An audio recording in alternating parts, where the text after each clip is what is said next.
नमस्कार. मी प्राध्यापक doctor G L Shendge. Nobel laureates pride of humanity या लेक्चर सिरीजमध्ये आपलं स्वागत करतो. Nobel laureate pride of humanity या लेक्चर सिरीजच्या चॅप्टर नंबर 14 मध्ये आपल्या सगळ्यांचं स्वागत आहे. या चॅप्टर नंबर 14 मध्ये आपण 1909 साली ज्या व्यक्तींना नोबेल पारितोषिक प्रदान करण्यात आले त्याविषयी थोडक्यात जाणून घेऊया. 1909चे फिजिक्स या विषयातील जे काही नोबेल पारितोषिक होते ते दोघात विभागून देण्यात आले होते. त्यापैकी एक होते Karl Ferdinand Braun. Karl Ferdinand Braun यांचा जन्म 6 जून 1850 तर मृत्यू 20 एप्रिल 1918 रोजी झाला. कार्ल फर्डिनांड ब्राउन यांनी वायरलेस टेलिग्राफीच्या विकासासाठी केलेल्या संशोधनाबद्दल 1909चा नोबेल पुरस्कार त्यांना प्रदान करण्यात आला होता. त्यांना हा पुरस्कार गुगलिमो मार्कोनी यांच्यासोबत मिळाला होता. त्यांना विजेच्या कार्याशी संबंधित अधिक रुची होती. पुरस्काराच्या वेळी मार्कोनी त्यांच्यापेक्षा कितीतरी कमी वयाचे होते. तर गुगलिमो मार्कोनी यांचा जन्म 25 एप्रिल 1874 तर मृत्यू 20 जुलै 1937 रोजी झाला. पूर्वी एका ठिकाणाहून दुसऱ्या ठिकाणी बातम्यांचे माहितीचे आदानप्रदान करण्यासाठी तारांचे माध्यम वापरले जात असे, परंतु हे काम खूप कष्टाचे आणि खर्चाचे असायचे. म्हणून गुगलिमो मार्कोनी यांनी हा प्रयत्न केला की बातमी जी काही आहे ती रेडिओ लहरीच्या साहाय्याने पाठवली जावी. त्यासाठी तार बसवण्याची आवश्यकता नाही. या कार्यासाठी मार्कोनी यांना ब्राउन यांच्यासोबत 1909चा नोबेल पारितोषिक देऊन गौरवण्यात आले. मित्रहो, रेडिओ लहरीचा म्हणजेच टेलिग्राफीचा एक महत्त्वाचा शोध लागल्यामुळे एकंदरीत तंत्रज्ञानाच्या विकासात एक भर पडली असे या ठिकाणी म्हणता येईल. म्हणून आज मार्कोनी आणि ब्राउन यांचं नाव हे त्यांच्या शोधामुळे अजरामर झाले आहे असे आपल्याला म्हणता येते. 1909चा रसायनशास्त्रातला जो काही नोबेल पुरस्कार होता तो ज्या तज्ज्ञाला किंवा ज्या व्यक्तीला देण्यात आला होता त्या व्यक्तीचं नाव होतं विल्यम ओस्टवॉर्ड. विल्यम ओस्टवॉर्ड यांचा जन्म 2 सप्टेंबर 1953 तर मृत्यू 4 एप्रिल 1932 रोजी झाला. विल्यम ओस्टवॉर्ड या रसायनशास्त्रज्ञाला वयाच्या 56व्या वर्षी नोबेल पुरस्कार देऊन सन्मानित करण्यात आले. ओस्टवॉर्ड यांनी उत्प्रेरण क्रियेच्या क्षेत्रामध्ये महत्त्वपूर्ण कार्य केले. तसेच रासायनिक प्रतिक्रियांची तीव्रता यासंबंधी मांडलेल्या सिद्धांताचा पडताळा करण्याचे महत्त्वपूर्ण कार्य केल्यामुळे रसायनशास्त्रामध्ये अनेक जी काही महत्त्वाचे बदल किंवा महत्त्वाच्या शोधांची जी काही साखळी आहे ती साखळी सुरू होण्यास मदत झाली.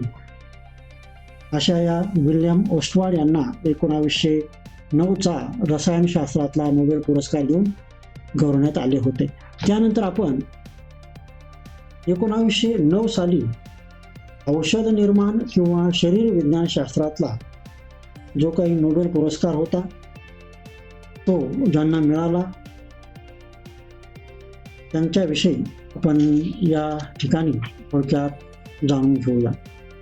1909 साली एमिल थिओडोर कोचर यांना नोबेल पारितोषिक मिळाले होते. त्यांचा जन्म 25 ऑगस्ट 1841 तर मृत्यू 27 जुलै 1917 रोजी झाला. एमिल थिओडोर कोचर हे स्वित्झर्लंडचे शरीर विज्ञानशास्त्रज्ञ होते. त्यांनी शरीर विज्ञानातील पॅथॉलॉजी क्षेत्रात संशोधन केले. त्याचबरोबर थायरॉइड ग्रंथीच्या शल्यचिकित्सा क्षेत्रामध्ये उल्लेखनीय योगदान दिले आहे. यासाठी त्यांना 1909 सालचा शरीरविज्ञान किंवा औषध निर्माण शास्त्रातला नोबेल पुरस्कार मिळाला होता. मित्रहो, पॅथॉलॉजी क्षेत्रामध्ये आमूलाग्र बदल झाल्यामुळे आज पॅथॉलॉजी क्षेत्र सर्वांच्या परिचयाचे बनले आहे. त्याचबरोबर थायरॉइड ग्रंथीची जी काही शल्यचिकित्सा आहे ती शल्यचिकित्सा सुद्धा आज आपल्याला करता येते. ती एमिल थिओडर पोचर यांच्या संशोधनाचाच एक भाग म्हणूया असं या ठिकाणी मला वाटतं. त्यानंतर आपण 1909 साली ज्यांना साहित्य क्षेत्रातला नोबेल पुरस्कार देऊन गौरवण्यात आले त्यांच्याविषयी आपण जाणून घेऊया.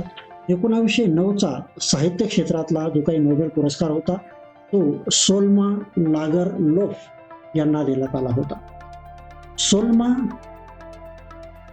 लागरलोफ यांचा जन्म 20 नोव्हेंबर 1858 तर मृत्यू 16 मार्च 1940 रोजी झाला.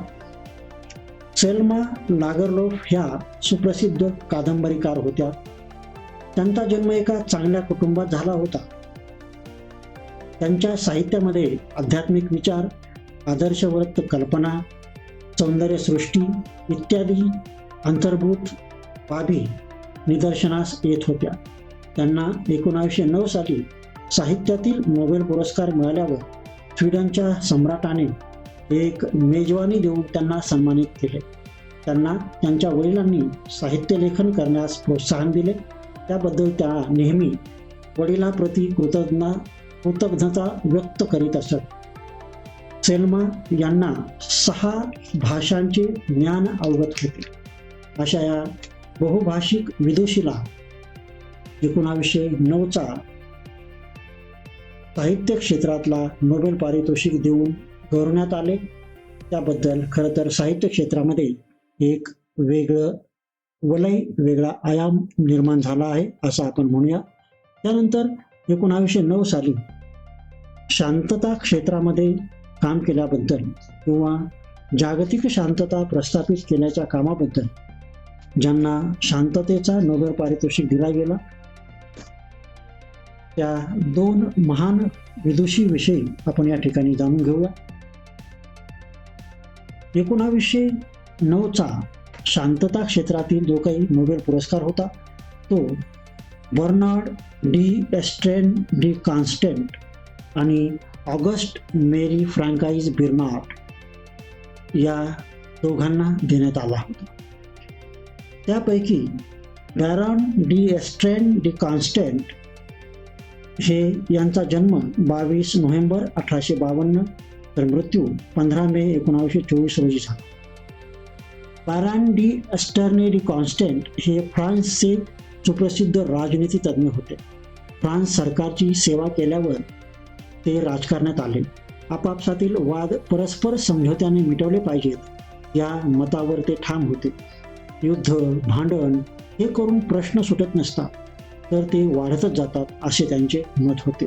तर ऑगस्ट मेरी फ्रँकाईज बिर्नार्ड यांचा जन्म 26 जुलै 1829 तर मृत्यू 6 ऑक्टोबर 1912 रोजी झाला. श्री बर्नार्ड हे 1873 ते 1894 या काळात म्हणजे सुमारे 21 वर्ष बेल्जियमचे पंतप्रधान होते. बेल्जियमची सत्ता कित्येक वर्ष त्यांच्या हाती होती. त्यानंतर त्यांनी आंतरराष्ट्रीय संमेलनात भाग घेण्यास सुरुवात केली. या काळात त्यांनी शस्त्र कपातीसाठी विशेष प्रयत्न केले. अशा या दोन्ही महान शांतता दूतांना 1909 साली अल्फ्रेड नोबेल यांच्या स्मरणार्थ दिला जाणारा शांततेचा नोबेल पुरस्कार देऊन गौरवण्यात आले. मित्रहो, या लेक्चरमध्ये आपण मार्कोनी, बारून, ओस्टवार्ड, पोचर, लागरलोफ त्याचबरोबर ऑगस्ट मॉरी आणि पॉल बेंजामिन या तज्ज्ञाविषयी किंवा या नोबेल पारितोषिक विजेत्याविषयी जाणून घेतले ज्यांना 1909चा नोबेल पुरस्कार मिळाला होता. या लेक्चरमध्ये आपण इथेच थांबूया. पुन्हा भेटूया पुढच्या लेक्चरमध्ये. तोपर्यंत धन्यवाद.